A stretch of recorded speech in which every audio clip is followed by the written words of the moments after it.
તબલા, ઢોલક અને હાર્મોનિયમના તાલ સાથે કુરુક્ષેત્રનો શાંતિ પ્રસ્થાન અને ભીમ અને દુર્યોધનની એક અદ્ભુત યુદ્ધની ઘટના આપણને વડ સ્વરૂપે ગાયન સ્વરૂપે રજૂ કરી. એકવાર છત્તીસગઢના કલાકારો માટે જોરદાર તાળીઓ થઈ જાય.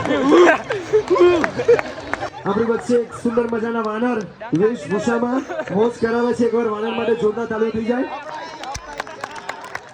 સાહેબ છેલ્લા 28 વર્ષથી સતત અવિરત અદ્ભુત અને અગ્નિ કલાકારોને મંચ પૂરું પાડતું આ વસંતોત્સવ 2026 આજે વૈશ્વિક લેવલે આંતરરાષ્ટ્રીય સ્તર ઉપર ઇન્ટરનેશનલ લેવલે પહોંચ્યું છે. એકવાર આ સ્ટેજ માટે વસંતોત્સવ 2026 માટે તાળીઓ પાડી. પોલીસ મિત્રોને વિનંતી કરીએ કે ટિકિટ ભાઈ પર ખૂબ જ ભીડ છે એટલે વિનંતી કરીએ કે મદદરૂપ બનશો અને આપણે બધા સાથોને સહયોગ આપશો.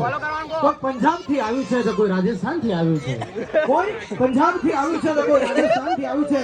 આ સાંસ્કૃતિક કુંજમાં આખું ગાઈસ જો કોઈ પંજાબ થી આવ્યું છે તો કોઈ રાજસ્થાન થી આવ્યું છે. તો તો આખું ભારત આવ્યું છે. ભાષા પૈસા લઈ જાવ અલગ છે, ભાષા અલગ છે, પહેરવેશ અલગ છે, પણ દિલ તો દેવાભાઈ ના ચશ્મા જોઈને ચશ્મા શું કેવું તમારે રતિલાલ આયા ને રતિલાલ તમને એ રતિલાલ ઉપડી કે સારી સારી ગીત મળી જાય, સારો સારો લય મળી જાય, સારા સારા ઢોલના તાલ મળી જાય. કેમેરા વાઈ ગયા સાહેબ અને એમાંય કદાચ પંજાબના ભાગમાં આવે તો આખું પંજાબના બધા આયા છે ગાઈસ. એવું સુંદર મજાની પસંદગી આપણી વચ્ચે થવા જઈ રહી છે. ત્યારે ખુમારી છે લોહીમાં, ખુમારી છે લોહીમાં, જીવતરમાં જાન છે સાહેબ. ખુમારી છે